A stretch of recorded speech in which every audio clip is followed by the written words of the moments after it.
last time we were together, we talked through complementary angles whose sum is 90 degrees, supplementary angles whose sum is 180 degrees, and adjacent angles, which are angles that share a common side.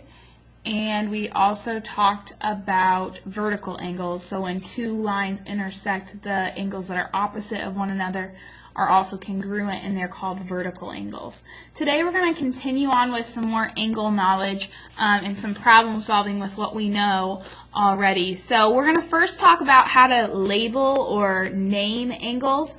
And so we have an angle right here, and we can name it a couple different ways. This angle, we can always label it with whatever it's labeled on the inside here. So this could be angle 2. Remember that the less than symbol is symmetrical. The measure or the angle measure symbol is flat on the bottom and then kind of curved on the top, but it looks similar to a less than symbol. So you could label it angle 2. You could also label it by its vertex point, this center point, and call it angle E.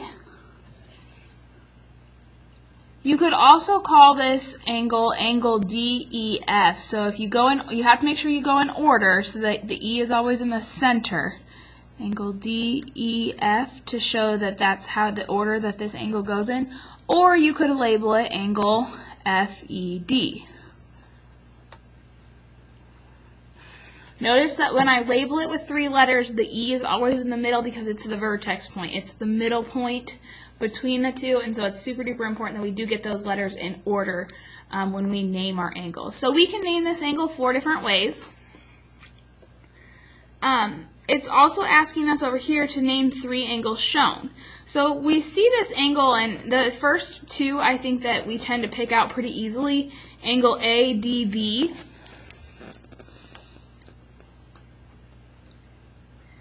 Or we can always go in reverse order of BDA. Notice again that D is always in the center because it's the middle point between them. I can't label this angle D because angle D has actually 3 angles right here that we wouldn't know the difference between. So this is one of those instances where we need to label with all 3 letters. The other angle that's easy for us to see typically is BDC. So angle BDC, or we can go in the backwards order CDB.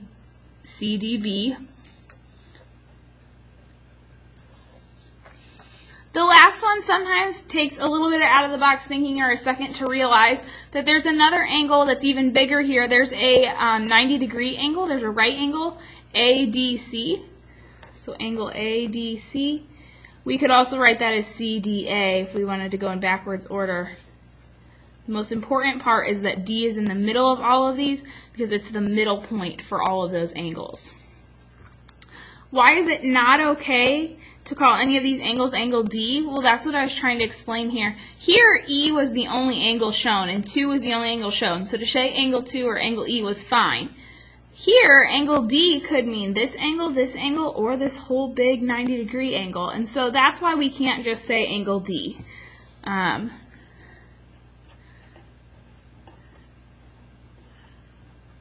There are 3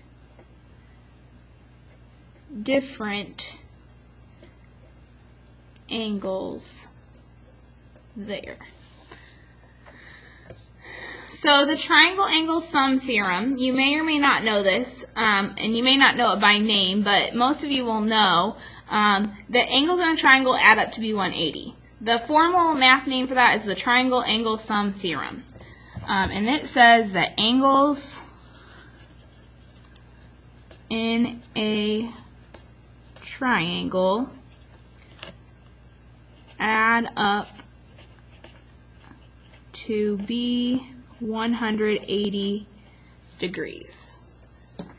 Angles in a triangle add up to be 180 degrees.